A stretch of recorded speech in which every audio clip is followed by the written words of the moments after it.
What strategies are cities implementing to provide community amenities in anticipation of high rates of population growth? One of Canada's most diverse cities, Vancouver, is facing similar population growth predictions as Sydney.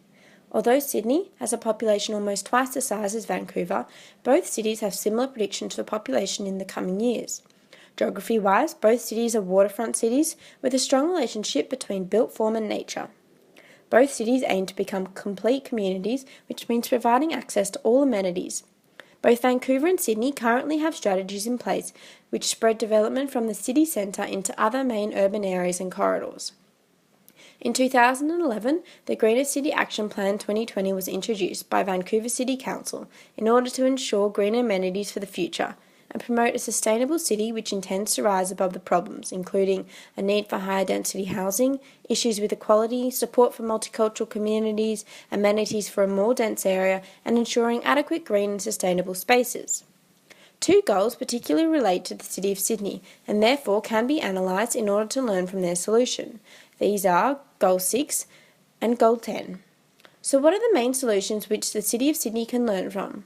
These are parklets, greenways and community gardens. The parklet program has been underway in Vancouver since 2013, converting small portions of lightly used roads such as extending existing parking spaces and turning them into accessible mini-parks. Since 2013, Vancouver has introduced a total of 6 throughout the city. The program has therefore had a successful growth since it first started. Parklets are sponsored by a private partner, however all amenities must remain open to the public with no cost for using the space. Parklets foster a sense of community as a place where you can make new friends in a friendly environment.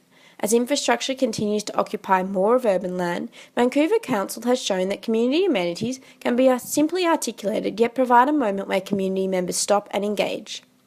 Greenways in Vancouver are being introduced as public corridors in order to connect areas of the city, ensuring safe measures for pedestrians and cyclists. Greenways have been developed in 2 forms, city greenways and neighbourhood greenways. The 17 city greenway routes, once complete, will total 140 kilometres. In comparison, neighbourhood greenways are small, local connections initiated by residents in the area. Statistics show that as of April 2015, 50% of trips taken in Vancouver are by foot, bicycle or transit. Community gardens promote the role of public health, while becoming a vibrant hub for fostering neighbourhood cohesion and resilience through strengthening of networks, increased knowledge and capacity building. As of 2014, there has been a 36% increase in neighbourhood food assets. The total number of community garden plots is now at 4,398. As the community member states, people really engage with planting a garden and a great harvest, but what it really does is bring people together for a shared project.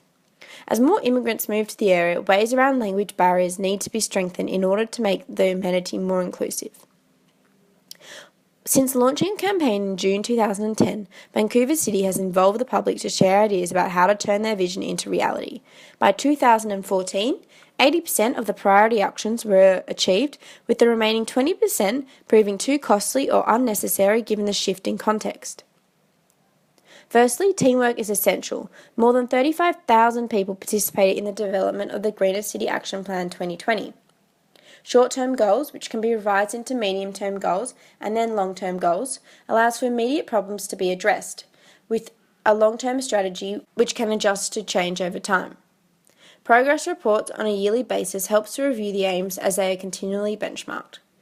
In terms of a successful implementation, green spaces should connect instead of being scattered throughout the city. If the spaces connect, city residents are more inclined to use the spaces. Smaller initiatives help in creating safe and attractive public spaces which are neither timely or costly. Vancouver has introduced small initiatives in order to spread green space evenly throughout the city. Green space in Sydney, however, is concentrated in particular areas. Lastly, Vancouver City has shown their dedication on a global scale in becoming the greenest city by promoting their efforts online. Hence, countries around the world have been able to commend them on their achievements, encouraging Vancouver towards their 2020 goals. It is clear that Vancouver's strategy for population growth has been minimised the strain on community amenities, even if the city continues to become more dense and multicultural. Sydney should learn from the success of Vancouver, which proves that a city is nothing without spaces which connect neighbourhoods, amenities and streetscapes.